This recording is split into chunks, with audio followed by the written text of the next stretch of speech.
урматтуу кыргыз элим, ушу Марва канал деген чын эле бизге ыймандын нурун алып келген, диндин нурун алып келген канал болсун.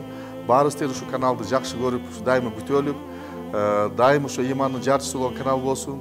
Биз деген ошо дайыма биз Марва телевидение чогуу бололук. Марва канал бул деген исламдын нурун берген канал болсун. Марва канал деген дайыма кечиримдүүлүк нурун берген канал болсун. Марва канал деген дайыма биз менен ушу кантип биз Аллага жакын болуп, кантип Алланын ыраазычылыгын алган канал болсун. Марва канал деген дайыма биз деген ушу пайгамбарыбыз Мухаммед саллаллаху алейхи вассаламдын сүннөтү менен чыккан каналды дайыма бизге ушундай дайыма үйрөткөн канал болсун. Марва канал дайым бизде алымдар менен болгон канал болсун.